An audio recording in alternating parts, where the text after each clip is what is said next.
uh, Sushant Singh on behalf of Ambedkar Association of North America on online Buddha Vihara. Sushant ji, are you there?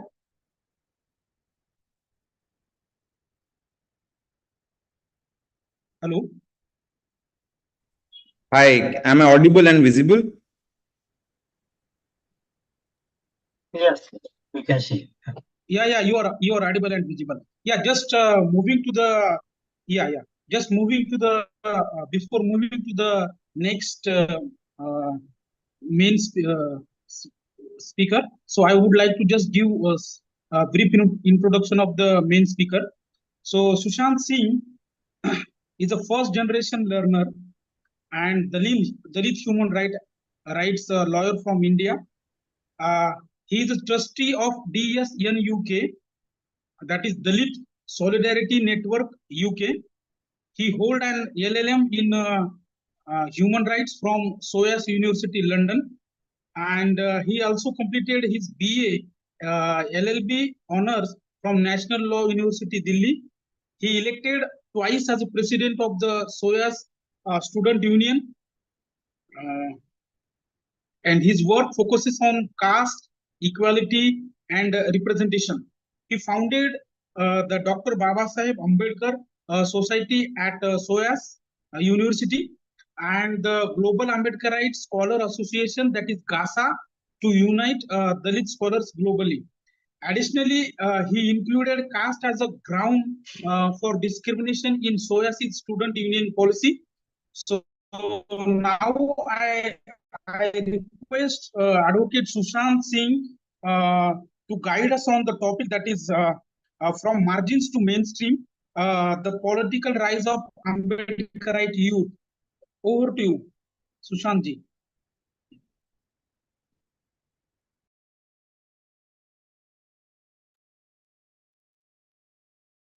Jai Bhim to everyone. Namo Buddhaya.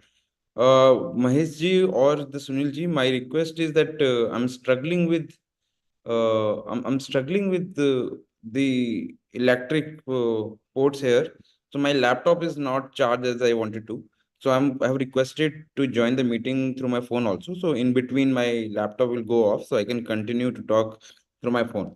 So I No problem. request would allow me. So I'll be You want grateful. to share the presentation, Susanji? Otherwise, we can allow you to share. Second. I can make you the co-host, so you can make a presentation. Yeah.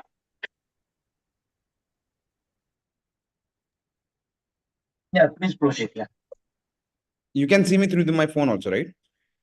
Yes, we can. Oh, perfect.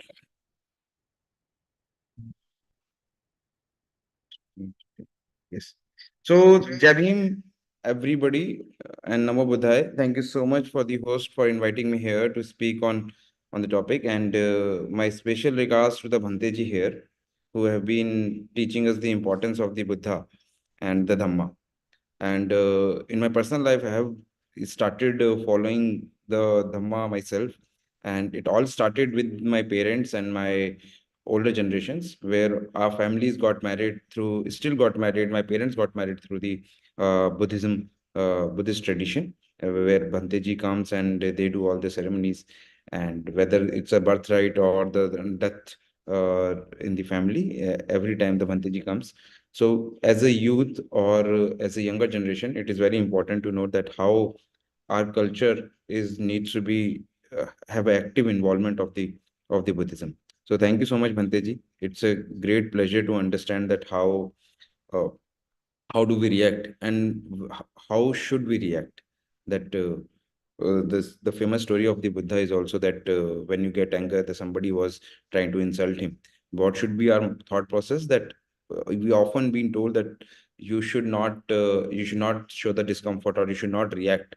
But the path to not reacting to a particular moment is very difficult, and nobody inform us about the same. So you have been telling us that what you need to think about is not the action of the person, that rather why the person is doing and what person is doing. So we'll be in better position to understand the situation.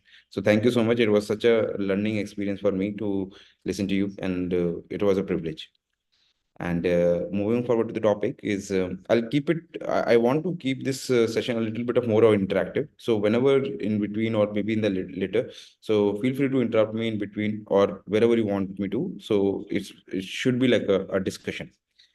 So a brief background is being already told about me, and how do I see that the margins to the mainstream and the political rise of the Ambedkarite youth from the older generation, that where we have been listening the stories of the Dr. B.R. Ambedkar, that how he led the movement through his education, where he traveled to the US, he traveled to the uh, London, and how he came back to India and then emerged a leadership in a manner where we all have the rights right now.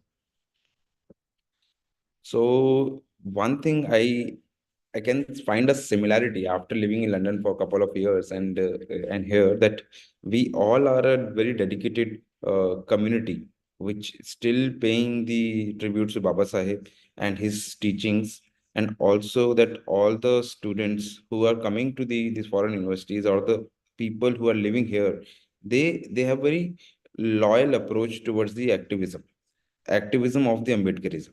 So if we reflect back, that we all come from, whether it could be a one generation or a second generation, but we all come from a very marginalized sector in a very brutal form, where all of our family members or the generations have been denied from for the basic right. That was the reason for the migration from the native place for everybody, whether people are moving towards the Delhi or people are moving towards the abroad. It's somewhere we all deserve a life with a dignity, and also a standard living condition for us and for the younger generation also. So when the contrast is being made about the margins and the mainstream, we still find there is a huge gap in society. There's a little progress, but we acknowledge the progress. But at the same time, we also see that our progress in comparison to other communities' progress is very less. When that is happening, then the people who are moving forward in life, for example, if I'm able to speak in English right now, we we can say that it's not the language. I'm not trying to say that the English is a better language. Local language is a good language. My point is that when we are moving forward in life, then how should we lead our life? Like, what I mean by that is that how, when you're living from a particular native place, and we are moving towards towards the mainstream, that the how a youth should lead his life, because everything is very tempting at the younger age. So when we are introduced to the university level or the school level, we all are shocked, first of all, that how what is happening, because our culture is different, our movements are different, our teachings are different. Either we have been told that you have to hide your caste, or you have to tell your kids that if you have to just focus on the studies, you have to be very serious and everything. So when you're living in such kind of atmosphere, your minds start functioning that you just have to study, or you just have to do something, otherwise there will be no existence of your or the meaning of your life. So now question comes that why it is important to have a Ambedkarism in the youth. The Ambedkarism in the youth is very much important by the following the footstep of the Baba Sahib, that how do we react to a situation, how do we approach any kind of a situation uh, where we can participate in the movement. One way of the doing is that the people are just doing on the street. That is also important. But the second thing comes, the we have what Baba Sahib has taught us is we have to do it through the education, leadership, just like the Baba Sahib did. He educated himself, then he emerged himself as a leader. Then he start doing his work with the people. So similarly, what we have recently we have seen that in India especially, that all the institute, whether it's the central universities or the state universities, all these universities has starting as a Ambedkar association. It could be small in number, it could be a big in number, and when these communities are starting raising voice for the whether the atrocity is happening or whether it is a it is any kind of upliftment of the society. So these people are very active. And the Rohit Vemula was the first example. There have been people before him as well, but in the political scenario, Rohit Vemula incident got a lot of attention. So my question is to the whole society, that how do we create a space for Ambedkar youth in an educated world? The political rise is important for Ambedkar youth, because no matter how much we contribute in a society, the power lies in the political sector. And if we do not train our students or our younger generation to be a leader, to be a politician, then it will always restrict our movement, or will always restrict to a protest, or in a manner where we are being a supportive body, we are a vote bank, or we are just a spectator of the politics. Despite having the marginalized section, having the majority in India, we are not able to come across as a political power. There are many reasons for that downfall. But one of the strongest downfall I see is that we are not investing in the youth. We are not training our youth to be a leader. We are not training our youth to be a political figures. Because when when a youth is living a life with a pressure, whether you have to hide your caste or you have to just be in the education, at the same time you are also taking away the opportunity of his mental development at that time to be a leader. What should we do? We cannot allow our younger generation just go on the street, or you do AR activism. That will be a wrong approach as well. So in my opinion, how it can be is that you start educating your younger generation, just like this is something I follow myself, that you start uh, training your younger generation to be a known thing, like they should be aware about the facts, that what is happening, what is their identity. They should not be feel discomfort with the identity. Once that identity is being introduced to you, they are comfortable with that. Then they will see that how they can contribute. Some people like to be in the political setup, some people like to be in the corporate setup, some people maybe in the academia, but the focal length would be towards the one goal, which is the right to life with a dignity. And when we are going to fight about the against the caste discrimination, we'll also address the fight against the oppression. That will also cover all kind of a or different kind of a discrimination. So in short, what we are teaching our community or the youth is to be a global leader, or the leader on the national platform, for where we can address all kind of issues. And if I give you my example, that how so I don't know how many of you are aware that some people are being already been connected. So I moved to London around 2021.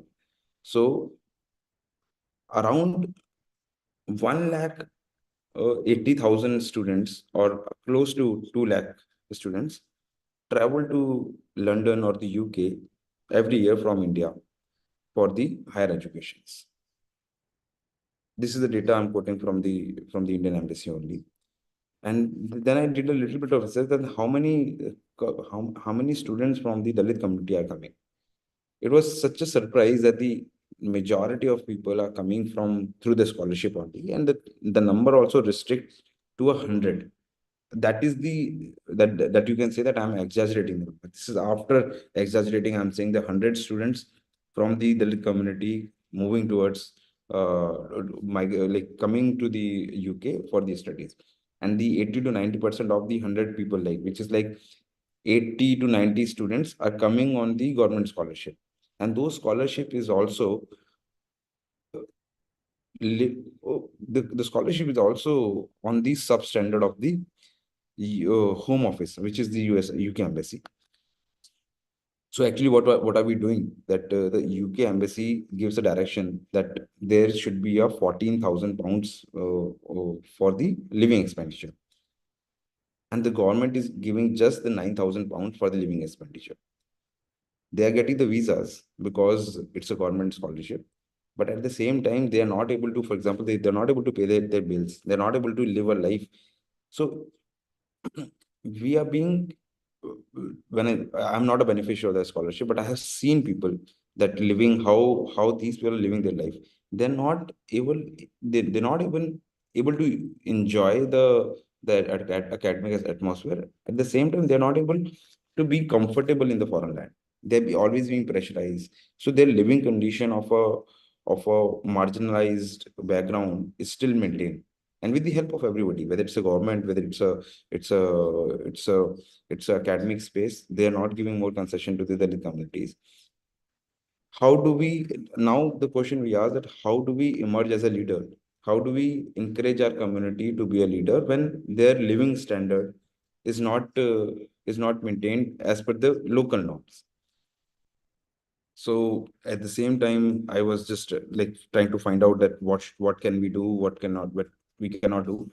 And despite having all these challenges, I signed up for the elections. I signed up for the elections, contested, won with the highest number of the votes. The Dalit community students or the Ambedkarite community were only, I think, 3 to 4 students. Despite of that, I received, or the people who have been campaigning for me, we received the highest number of the votes both the time. With that success, we did a lot of events, a lot of discussions, caste as a protected category in the university. We also made a studio in the university on their funds, and it is dedicated to the Dr. Baba Saheb. His name the studio name is the Ambedkar Studio. That is the first studio or the first university space in the United Kingdom. So these kind of things have been doing, and once we are in I could only do it because I was in the leadership position. So it's very important to teach our generation or the younger generations to educate themselves. As the Baba Sahib said, they educate, agitate, and they organize. At the same time, you also need to educate them about the social atmosphere where they can immerse themselves as a leader, or they can be a support system to a leaders. Once we are on the positions in the political sphere, then only we can raise the voice. And paths to that particular position will come through the younger age, through the education. We need to be aware. We need to be like the soft skills needs to be up to the mark. Your communication skill and everything, and the person has to be can it should be in the position where he or she can connect on the ground level with the people who are still living in the remote areas, and that person should also understand the politics of the corporate worlds, the qualities of all these spaces, that how do they subtly say no to your demands, subtly say that how it is not that important. So it's very important for us to invest in the youth. It is very important for us to trust in them, let them fail. Like if you invest in 10 people, one person can only be a success. That is fine. We cannot expect the 100% of the return, but some people, if we do not invest in those people, then how do we expect them to lead a community? Other than that, the couple of things for myself, I would like to mention that in the Supreme Court, I'm planning to file a petition. The few things are under the way, and there's some people, if they're poor, they cannot afford their fees and everything. So I deal with their cases on a pro bono basis. So I'm mostly based in Delhi. So if you come across of any of those people where they need some kind of a legal support, for that also I'm ready to help. So I'll keep it brief, and if there's some more questions and the discussion, I'm happy to engage. So thank you so much for my part.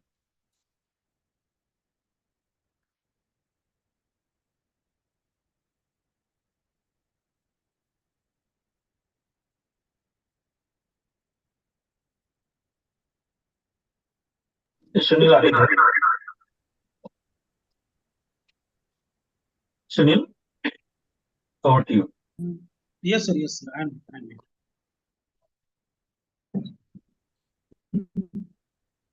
So now I request everyone to just raise your hands, or you can type your questions in chat box. So I request everyone to ask questions if you have any doubts.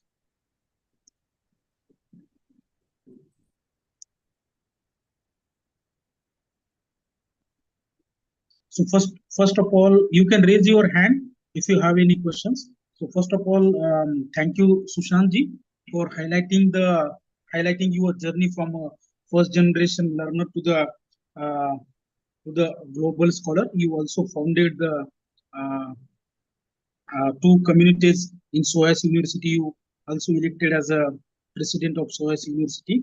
And thank you for highlighting the drawbacks of our community. That is how we are ignoring the issues of youth, and how we can invest in our youth to emerge their Ambedkarites scholars. So that is education, leadership, on most are the different activities. So thank you for your guidance. So I think Sanket ji, you can ask questions. Sanket ji. Sure. Thank you, Shashank. This was a very inspiring session. And as a youth, we all have gone through this journey of understanding ourselves in the context of all the other people that we have been. So thank you for sharing that and connecting the dots with why Ambedkarite is very helpful in this context.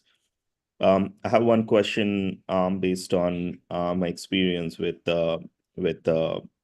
some of the students who were aspiring to move to UK or to US for higher education purpose. Somewhere I kind of felt that there is a vicious circle here, where the youths among the Dalit community are not aspiring enough just because of they feel that somewhere it's not going to fulfill. So it's not, I don't want to dream big because I know I don't have the funds or I don't have the resources to even try for that.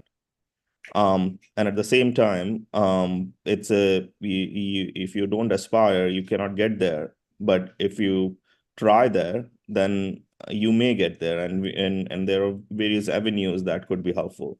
So how do we overcome this challenge of whether it's inspiring is the only thing, or awareness? What other things we can do to inspire the youth to go big without any fear? Yeah. Thank you, Sanket. It's a very important question, and at at at some point of life, we all encounter this kind of feeling. So this is an issue with everybody, but the thing is, like, what we do not have a support system. So if somebody, for example, that are facing some kind of imposter syndrome, where they think that they are not good enough, or they can't do anything, or anything uh, anything in their life, or they can't travel abroad, or so on and so one thing is we are lacking as a society, is not particular to us, but as a society, is that we all we only share the success stories. We only believe in the, you are trying for something, you achieving the best. Nobody is sharing the fail, first of all, the story of the failures. Everybody fails, and nobody wants to talk about it. Some people talks about it. We always say that, we always talk about the rewards, that if you do something, if you do, for example, that if you want to be a leader or the academician successful in a career, that you have to be a winner. But the path to that winning platform is very different. We have to be comfortable first that it is okay to fail. It is not okay to not try again. You can fail as many times you are failing, but if you are restarting your journey, and if you're okay with, like, okay, what will happen, I will fail, I may not be able to go. So this is something I encounter, like, how did I overcome. And this is something I have been, while mentoring students, this is something I have been doing, is that my father never received an education. So we come from a very small village in Bulandshahr, Uttar Pradesh. So there's nobody was in the family to guide me to do like anything. So, but my parents did whatever they could. So they went to Delhi. They invested a lot on the students like the children education. So my sister is a doctor. I studied law at the NLU Delhi, which is the top law school in India. All of these things happened because my parents were like, you have to try your best. If nothing happens, it's fine. You can try again. Don't worry. So what are we feeling right now is to create an atmosphere where the trying is more important. And if you don't try, like there's a quote that if you don't try, there's always no. So once is that if you have decided, it's more before that deciding, you have to start dream big first of all, and then how do you achieve that? What you shouldn't compromise, that you're compromising on your dreams. Once you have decided that this is something you want to achieve, it may take a little bit more time, but you have to understand the path to a success go through the failures. So once we make them a comfort that it's okay to fail, it's okay to make a grammatical mistakes, it's okay to not write in English or any of these things. But once you have decided you want to achieve somewhere, these are the tools to be there. You can improve your skills, your writing skills, your speaking skills, your thought process. We all are learning. We all are in learning stage. We learn every day. So it's, I think if we give kind of a mentorship or a support system to the students, then we I think we can have more leadership from the students who wants to study. They should go. And the couple of people are also already working in this field. One in the Nalanda, Anup, and Raju is also doing. There many people are doing, and I'm also through the GASA. The initiative is Global Ambedkarite Scholars Association. That the community is also always known for that the Dalit communities are the laborer, the Dalit community is the migrant workers and everything. But there's a community who is a scholar also. So for this is the association of the Ambedkarite scholars, where we are mentoring students who wants to study abroad. So there are around 170 applications this time, to whom we are going to provide the assistant for their further education. So yeah, I hope I answered your question. But if there's more to add, please let me know. No, thank you. Thank you so much. I will reach out to you offline. Thank you. Yeah. I think we have another question. Someone typed in chat box. I heard you are in USA and doing documentary on caste. How are you reaching out to community, and what's the goal on this documentary? Yes. Thank you so much for asking this question. And so the documentary, first is that what is the need to make the documentary? Because one second, my call. Yeah, hi. So the first of all, that why I'm doing this documentary. This is something, I'm a lawyer by profession, but this is something I am trying to do to connecting the dots, especially focusing on the USA. So the document is going to divide into the four parts. First part is the it is mostly on the basis of the interviews. So the first part of the documentary is that the people who has suffered or who have been observing the direct caste setup or the caste discrimination in the USA, when the people came here, not not in the recent time, but in the couple of years back or the decades back, the people who have observed themselves as a caste exclusion or the caste discrimination. So one is that, and the second part is how the youth community is taking a lead in the caste activism, whether it's a caste, whether it's adding caste is a protected category in the university spaces, or the students who are coming on the scholarship or otherwise to study in the USA. How do they see? Because we see America as a very first world war country and very developed, this and that. But how's their experience? So one is that the people who have suffered, who are living here. The second is the people who are leading the youth activism of the caste. The third is there was a battle in the corporate setups where we actively heard the Cisco case and the casteism practicing by the sort of upper caste in the corporate setup, and there was a trying to implement in amendment in the law, but couldn't happen because of the veto powers and so and so. And the fourth part would be that how do we contribute? How, for example, that if we are not part of the America, or we are living in different parts, how the community can support or fill the gaps. So documentary is like from the where the casteism starts, and it try to summarize on the point where the loopholes and where anybody can contribute.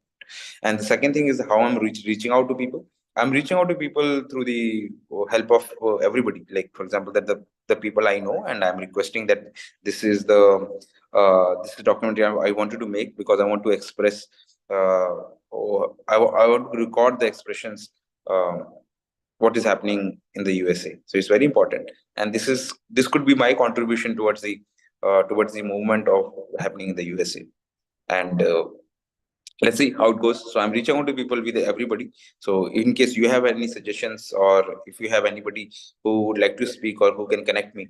So I'm going from east to west. So, and every places I'm staying for 4 to 5 days. So I'm in the Boston right now. So I was in the New York last week, but I'll be in the New York for another week, next week. And then I'm going to the New Jersey.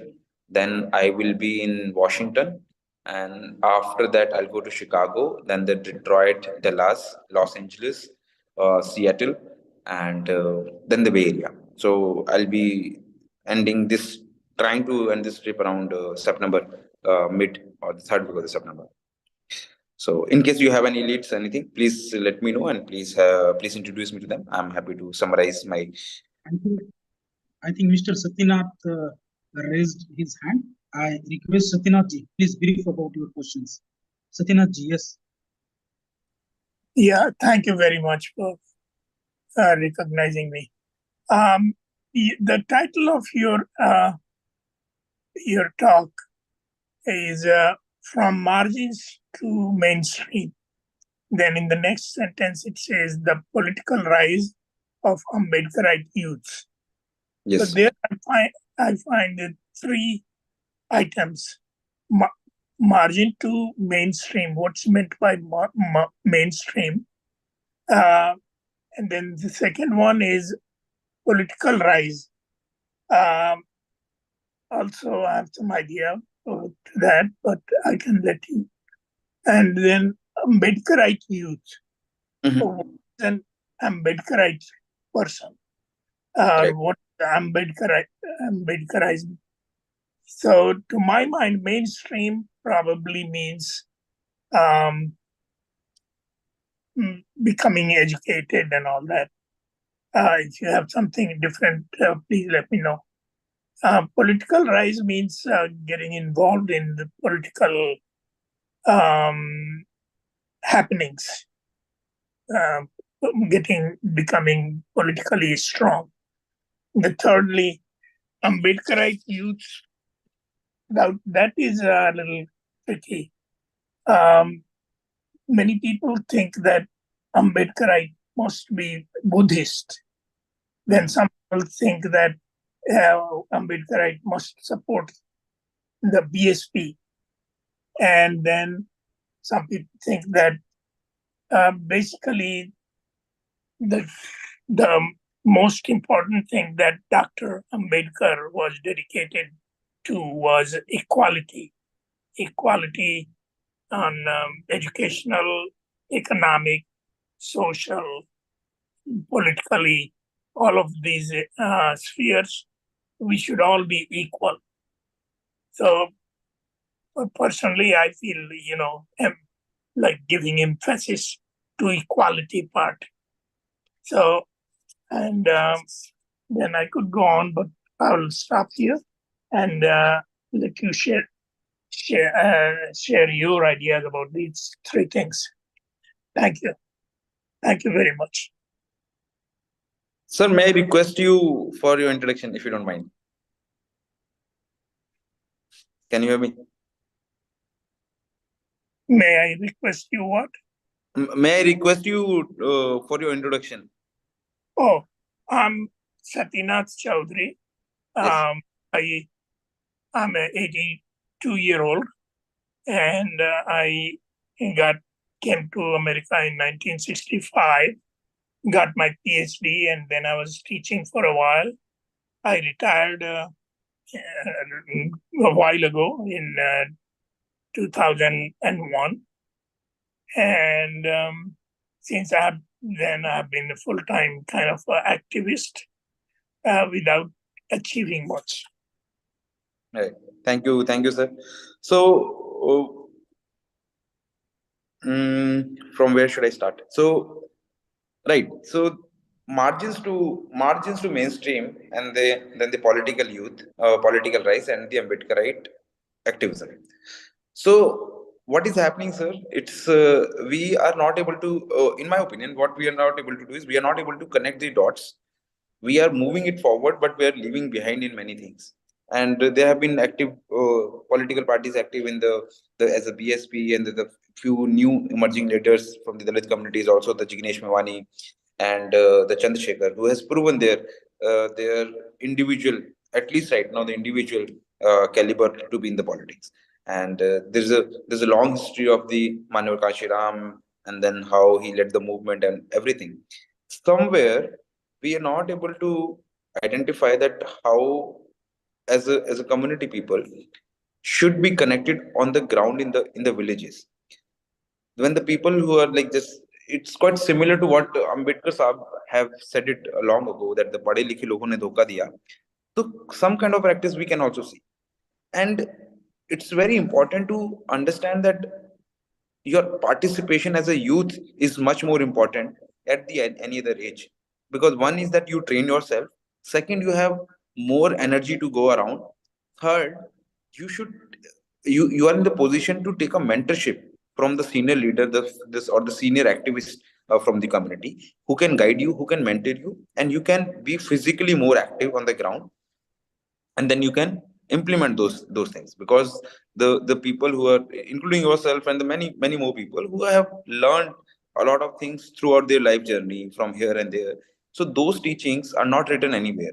And even though if it's written, it's very difficult to find, and it's difficult to interact with those kind of experience. So it's very important to connect the dots, that there's the one community on the ground who is living as a marginalized section right now, where the basic needs are not even fulfilled. The schools, the government schools condition is very bad. The Dalit students are not able to get a primary education. They cannot even, English is a very foreign thing for them. They're not even to understand the importance of the Hindi also. They cannot even write Hindi. So one is that this one section is in the ground, which is still marginalized. The second, who is moving to Delhi or the any sub area or the capital, and the capital of the India. And some people are going abroad. Some people are active in the political sphere. Some in the businesses. Some in the finances. Wherever we are going, there we cannot find a kind of a structured approach, and we are not, if we are not trusting each other in terms of that, when our senior leaders are there to take their advice, so we are just dividing ourselves. When what is happening, we are just seeing the result. Despite having the majority of the population is SC, ST, OBC, we are not in the power. We will always be living, we'll end up fighting with each other, and we are always be losing the power.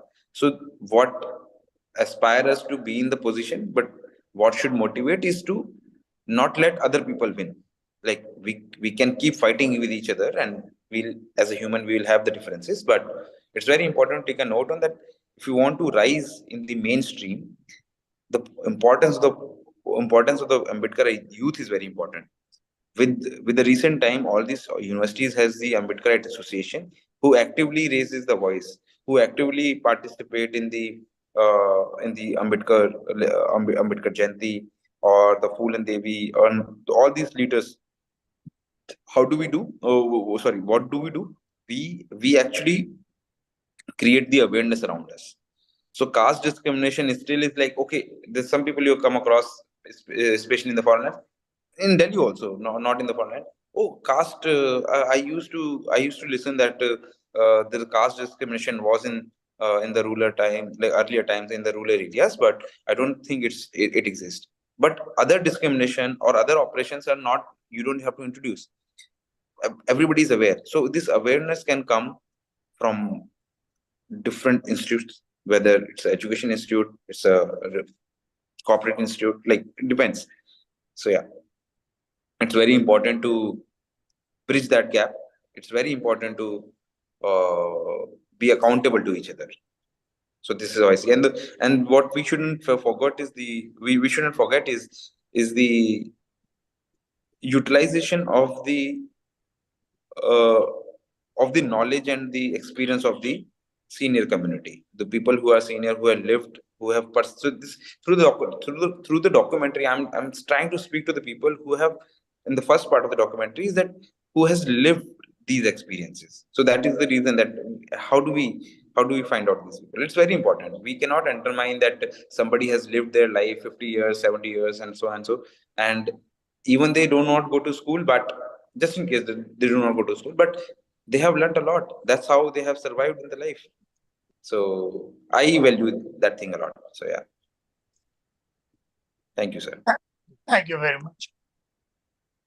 Thank you, Sushantji. Thank you answering the questions. If anyone have questions, you can type in chat box if you have any questions or any doubts.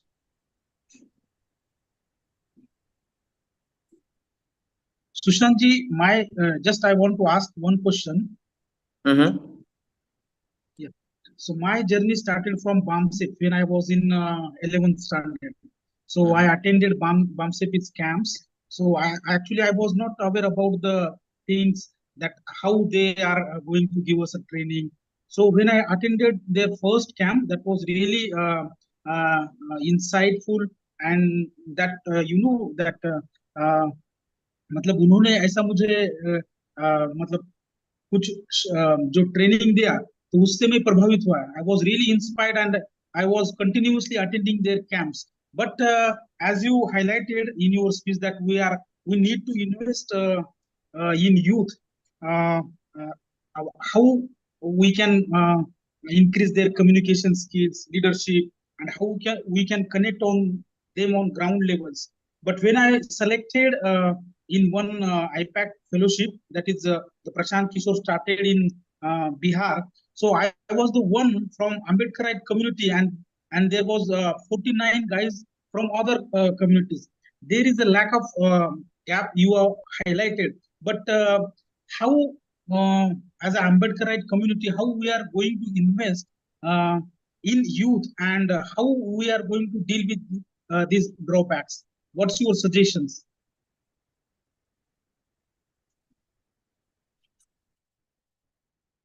Sunil, it's a very realistic problem, and we see that everybody is trying to even address it, but how do we contribute? What I think is that without this structure, it will not it will not sustain for a long time.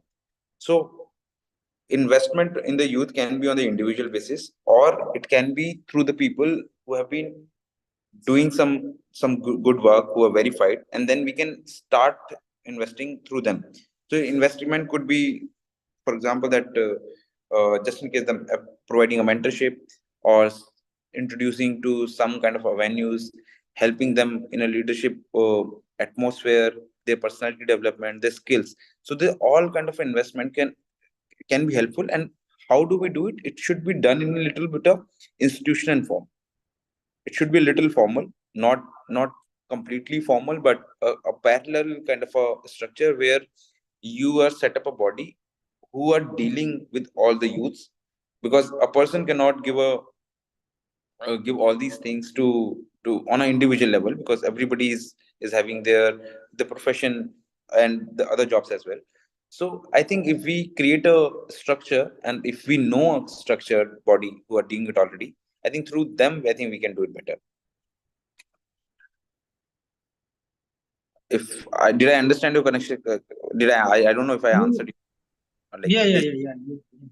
if there's something to add on, please let me know. I'll do that, because I just understood that you want to know that how should we contribute. Even though we want to contribute, how should we contribute? I think without a structure, it will not sustain for a very long time. So we need to create leaders that we are investing. For example, that you're investing in 10 leaders. You have to. There's one thing is called one thing is the charity. Everybody feels good and everybody should do the charity also. But the second thing, you have to invest more in the leaders. For example, if you're creating 10 leaders, if you're investing in 10 leaders, and those leaders, one or two will be in the position to repay back to the society, then it's a good investment. So we have to start investing in the leaders. We have to start investing in the youth who has the potential to be a leader. So yeah. Thank you so much. Any members? Yeah, Amit, so sir? no questions, but I just would like to thank you on behalf of Ambedkar Association. Sushant, thank you for joining today. Even though you are very busy schedule going on, as you are coming for the very short visit in the United States, and you are also learning a lot of things what is happening in the state right now. So please reach out to us if you need any kind of help or anything with your document that you are, So we're more than happy to help you out and also try to connect with the members of the community that you are traveling. Definitely, Maheshji. Thank you so much. And another thing I would, Sir, I'm audible. Yes, you are audible. Yeah. The another thing I was saying that first of all, I will reach out to you, the potential people who can be part of the documentary or the conversation. If they do not want to be in the document, that is also fine. My main intention is to meet them and to understand these things, and then see how we can as contribute in whichever manner. Another thing I would like to mention that there are couple of the couple of people who have invested their life through the education, who have been doing great work. So I don't know if you are touch with if you are in contact with Professor Vivek in the JNU. So he's been doing great mentorship, and he was also involved with the BSP cadre, where he's mentoring and also guiding people. There's a student organization also, BAPSA is there. And if we go towards the southern part of the India, then there's the HCU, and the different organizations are there. There are a couple of young scholars or the professors are there. Involvement with these kind of academia, with the international organization, will always be helpful for both of us, like as an Indian community and also for at the diaspora abroad. So, and then the many people I met in the New York also, and the people who are not in the mainstream but they actively support. I met the Gautam ji. I was here for the AIC program on the first day. So my experience there was really nice. And there's a Rajveer ji is there. He's also belong to the Uttar Pradesh, and there's a Marathi community who is also doing the great work. So there are many people who are working on these lines, and if you just help us to connect, so you're doing already great work. But if you just keep introducing us to them, or if we can be a part of any help or something like that, so please let us know. Will do. Thank you. Thank you. Take care. I think, sir, we have one question in chat box. Sushantji, can you open your chat box?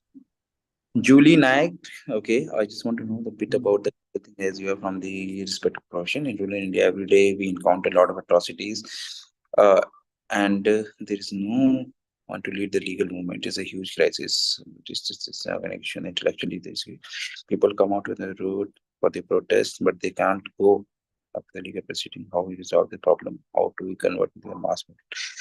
It is a real problem, Julie, and this is something I also. Oh, I've been trying to work on this. So I was part of the project. Before I answer you, on this question, I would like to share another thing which people are not very much aware. So I was part of the death penalty project, where I have traveled to different states. The people who have been awarded the death penalty or the death sentence. So we were taking the interviews of them, their families, and their lawyers. And there, after I was in the this project happened across the India, and me and my team went to few states amongst them. So after the report, we find out that the majority of the death sentence was from the marginalized section, like the SC/STs, and then we try to find out that why it is happening. So the few things were common. people were not aware about their legal rights. Second, they did not have the good legal support, which is the same case here. So the question is that how do we challenge how do we encounter these challenges? Is that one is that people should know about their legal right first of all. So what I'm doing on the Atrocity Act is I've made a compilation document where I am gonna talk to the youths, especially in the colleges. The Rohit Vemula is the example that how it leads to a institutional murder of the Rohit Vemula. So the people should know what is written in the Atrocity Act first of all. Once they know that if somebody is discriminating them, this is a crime against them, then only they can raise a voice. How do they raise a voice? With the help of the lawyers. So there are many lawyers already working on this on the different areas, but I'm based in Delhi. If this is something I can do, I'm happy to do so. But on my part, what I see is that the awareness about the legal knowledge about the atrocity is more important. So first of all, that we know our Atrocity Act is there, but what is meant to be a caste discrimination? What will come under the for example, what will come under the Atrocity Acts? If somebody is abusing you, whether that thing can come under the Atrocity Act? So these are very small things. What is casteism according to the Atrocity Act? What is the caste discrimination? So whether it is an offense or not. So there's a huge there's huge sections on just on the definition. So section 3 is talking about the what is caste discrimination or the what is atrocity. So what we know is that the Atrocity Act, if somebody is happening to the Dalit, this is not going to help that person. He or she, that person should know that if a person is committing some kind of a act on that person, that it is an atrocious act. So how do we do that? We one second. There's another question. Okay, I'll come to that later. So how do we do that? One is that the people who are receiving the education, especially in the institutes, we tell them that this is just like you have a right to education, you know the constitution. At the same time, you should know about the Atrocity Act. Once they know, they can aware more about their family members, and then only we can take a legal action. And when you know that this something is wrong in happening to you, then you can approach the courts with the lawyers, and that's how I think we can do it. And the legal movement, it may take some time because we need a structured activism for the same thing. So it will take a time, but I'm sure it will happen.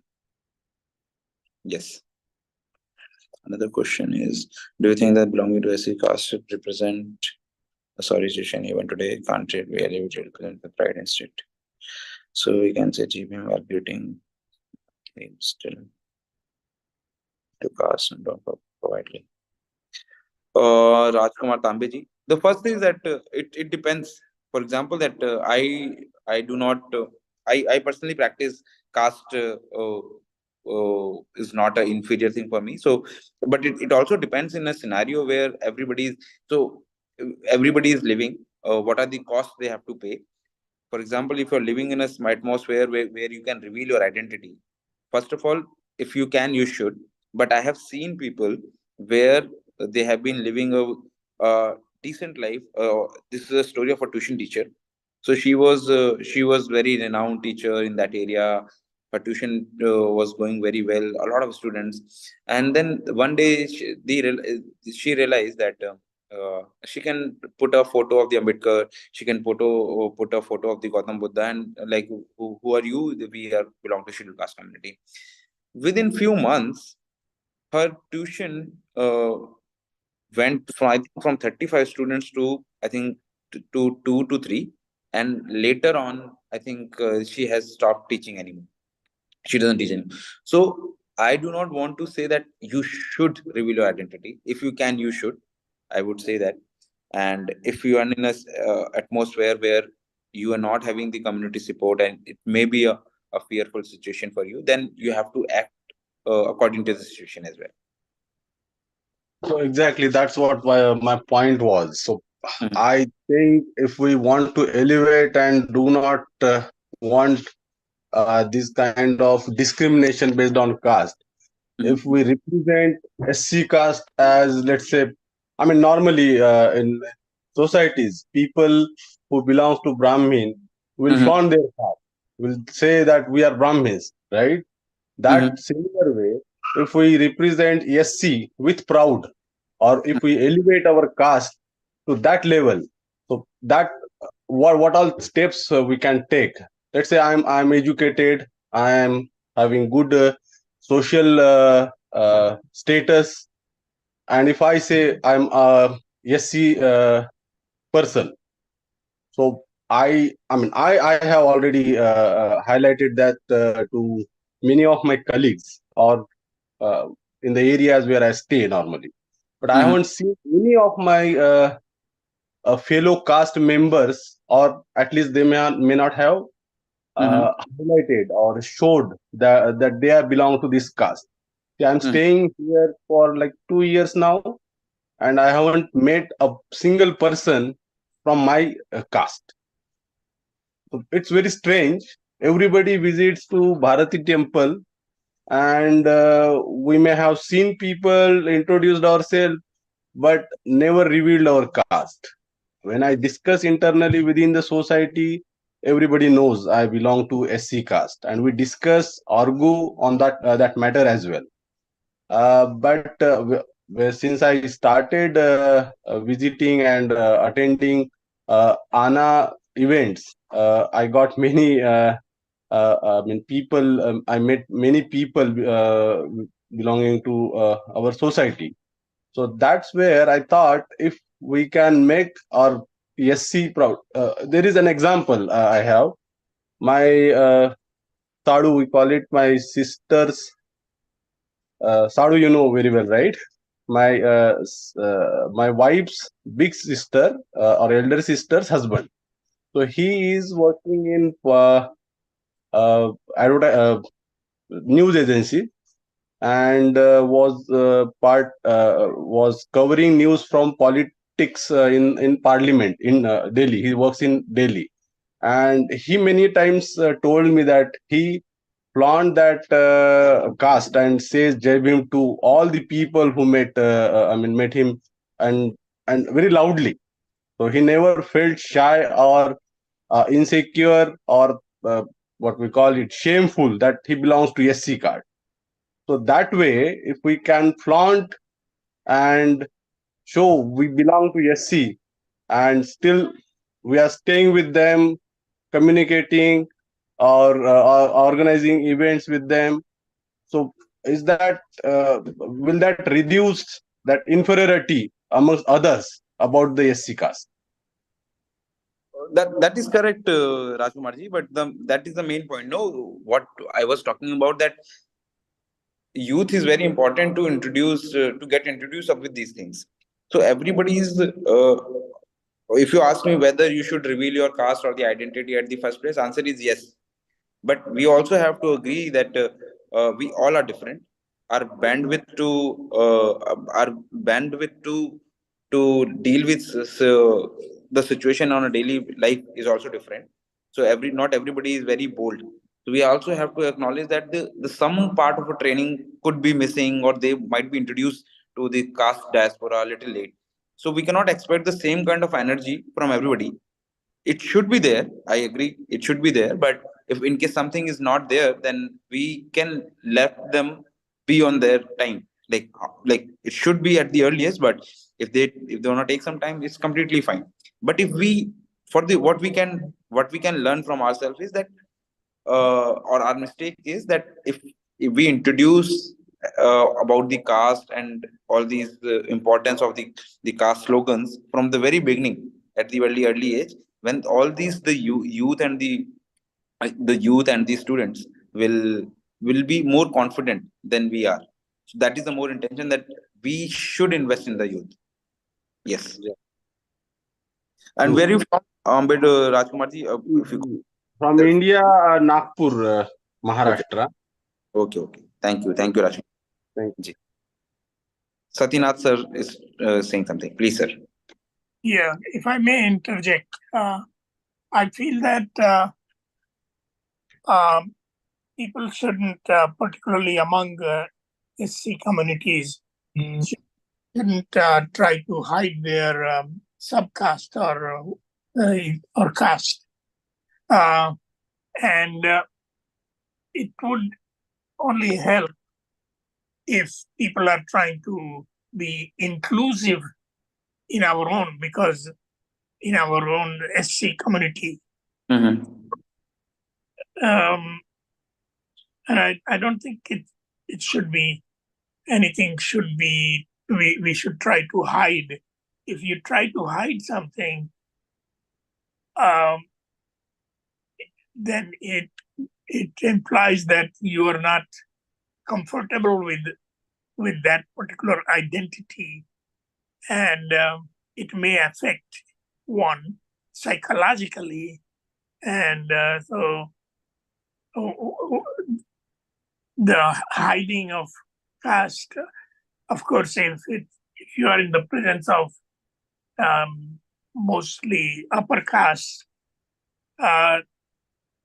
if they are criticizing SC community, then depends if you want to take up the stand for the SC community. One should be open to say that. But if one doesn't feel like getting into that discussion, then one doesn't have to declare it. So it depends upon situation. It is. Yeah. So And that's what I wanted to interject. Thank you very much. Bye. yes, yes, yes. I'll just add one more thing to it. So by giving an example that people do respond. It just so the onus on the people who think they are bold and they can confidently say it, reveal it. They should do it at the first place. So when I was in London, so there was a global Ambedkarite meetup happened, I think 2 years ago. So the lot of people from the America came, from India came, from the UK also came. Then I was quite open, so that's how people could know about me, right? But we also understand that some people need some time. So I was very open. Then I met their Gautam ji. There was one Gautam ji in New Jersey. He's also very senior, doing literature work. Then we had a great conversation in London, and then when I was here, he also uh, like we met him here. And then he also introduced to me other people who are active in the movement. So it's a chain process. So he introduced me to one professor who is based in New York. His name is Rajveer Singh, and he has been very active through his early days in the UP Bulandshahr, and then how his story is quite inspiring. He has been fighting battles. He doesn't talk about much about his struggles, but he has fought he has fought a lot for his degrees in the JNU. Then the many people were involved, but he never gave up. He had a permanent job in the Delhi University, which is a dream of everybody. Then he came to the New York. He settled down here, and then he's a professor. Now he's a professor here, and he's very welcoming. And for myself, that we never met, but he hosted me for a week. In the New York, he took care of me and everything, and he was all everything was happening. Why? Because we belong to a particular community. So there are people, there are people who are investing. So it is responsibility who is bold, confident. They should reveal it first. Once you reveal it, then the people will approach. And when the people when the bold people responsibility is to take everybody with them. So, and as I said, we we all are important in the one way or the another. Most important asset we have is the older generation. They have their experience, their lived experience, who can be more patient, who can be more mature. And what we have to do is we have to find those people, we have to trust them, and we have to take those teachings from them, implement in our life, be active in the physical world, and do a lot for them. So they are people, and they're doing good work. So I'm very thankful for Ram Babu Gautam ji. I'm very thankful for example, that the Mahesh ji to invite me here. I'm very thankful to Rajveer ji. And there is no single moment so the point I'm trying to make is, for example, that the Rajveer ji is a good example. The Because when I came here, he not only introduced me to the Ravidasi Gurdwara, he also introduced me to Valmiki community people. He also introduced me to professors and the academic institution. Just imagine if I had not access of him, how how will I learn about all these things? There's no other way. How will I find all these people? How will I get to learn these things? So I am learning through him because he has all these things. So similarly, we are, and if somebody is coming to India or the London, and if I can, this is something I have been doing for 2 3 years where I was in London. So this is very important for us, people who are bold, to take a step forward. I'm just repeating myself. Take a step forward, learn from the people who are senior, and implement it. You have to uplift other people. And then it's not only about the caste discussion. The discussion should also about your uh, uh, let's say how life is different in America, like how life is different in the UK, how life is different in the India. So there should be some fun time also within the community. It's not only about the caste discussion. We really need to develop a diaspora where we are enjoying each other company. Like, it's not only the discussion, it's also the social interaction. This is how I see. So this is from my side. If there are any Yeah, other yeah, questions, thank you. take one maybe, otherwise I'll just request you, because there's a few people have it. Like Yeah, I with think we have done with the question and answer. We don't have, I think, questions. Yeah. Yeah. Thank you, Sushanti, answering for all the doubts and questions. So now it's time to conclude our online Buddha Vihara. I want to thank you, Ven Bante Shivaji, for blessing us with his thank Dhamma talk. Uh, yeah. Thank you, Kids Motivational Story Reader, Shil. And thank you for good moral from the story. So thank you, Krantitai, for conducting Kids session. And many thanks to the our guest speaker, Advocate Sushant Singh ji. Thank you for sharing your personal stories, your uh, thoughts, and your journey from a small town to London. And thank you once again, Sushant ji. And also thank you all participants who joined today. And I would request everyone to plan to join next week to online Vihara. So with this, we conclude today's online Vihara. Namo Buddhaya. Jai Bhim. Thank you. thank you to everyone. My details are shared in the chat box. So if I am in your city, please let me know. I'm happy to talk to you and connect. In case I'm not, then happy to connect on telephonic conversations. So thank you so much, everybody, for joining. And it's a learning process for myself.